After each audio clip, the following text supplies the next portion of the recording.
Би энэ ажлаа мэддэг хүмүүст бол эргэлзэхгүй байгаа ерөнхий сайдаа. Би танд эргэлзэж байгаа байхгүй юу? Яагаад гэвэл Монгол улс өнөөдөр 2000 гаруй хайгуулын лиценз ашиглаж байна. 1000 гаруй ашиглалтын лиценз байна. Маш олон зуун уурхаануудыг ашиглаж байна. Хин ч энэ гадныхны хөөж явуулах тухай яриагүй. Яагаад эднээс чинь бид нар үр ашиг нэгж байгаа байхгүй да? Дандаа үр ашиг ярьж байгаа ерөнхий сайдаа.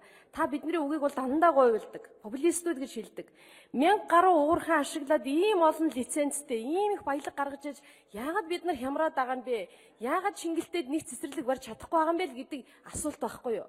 Миний эдийн засаг айгүй энгийн ерөнхий сайдаа. Та энд хариулаач. Тэгээ одоо сая хэлж юм л та. Жилдээ 5 тонн алт тушаана хэрвээ Swapor энэ одоо мөнгө өрчлөө тушаачих юм бол одоо бид нар 189 сая төгрөг орох юм а гэж. Тэгэхээр одоо байна шүү дээ. Өөрийнхөө хийсэн лайг өөрөөсөө л үүрмээр байгаа юм. Одоо бусад дараа одоо эх хэдэн жилийн төсвөөс ч юм уу ингэж авах нь байна л да. Swapor авцсан учраас одоо алтаа зүгээр тушаад. Яг нөгөө 2 сая 500 мянга бэлэн тараагаад нүүрсээ хэдэн жил зүгээр өгсөн шиг ямиг та нар алтан дээр дахиад хийх гэж байгаа байхгүй. Өөрөөсөө лайг өөрөөсөө л үүрэх хэрэгтэй. Хинч гадныхны хөөж явуулах тухай яриагүй. Та сая гаргаж байгаа ашигт малтмлыг объемор нь яриад байна. Яг үнэндээ мөнгөн дүнгээрээ буураагүй байгаа байхгүй экспортын орлого. Мөнгөн дүнгээрээ буураагүй. Гэтэл бид хямраад байна. Одоо сая гайхамшигтай гэрээ байгуулсан шүү дээ. Та оюу толгойн гэрээ. Одоо Монгол улсын эдийн засагт 4.4 тэрбум доллар орж ирнэ. Энэ их гайхамшигтай мөнгө орж ирэх гэж байгаа учраас гачууртын 50 тонн алтыг үлдээж хайрлаа. Ноён уулын булш бунхныг өршөөж хайрлаа. Өршөөл тамруулж өгөөч энийг. Олон хүн энийг гуйж байна. Гачууртын ордын асуудал зөвхөн энэ сая 500 мянган хавтгай дөрвөлжин километр квадрат хамаагүй болсон. Дэлхийд даяар байгаа монголчууд нэгдсэн, газар болгон хөдөлгөөн байгуулагдсан.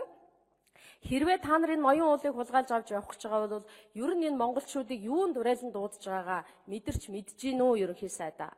Гадаад орчноо жоохон мэдэрмээр байна. Ганц ноён уулыг өршөөгөөч. Энэ бусад уурхайгаа үр ашигтай болгох тухай бүгдээрээ яриул яасан юм бэ? Ядаж нэг ордод ашигтай гэрээ хийчихэл та. Тэгвэл Монголын ард түмэнд ургуцахгүй.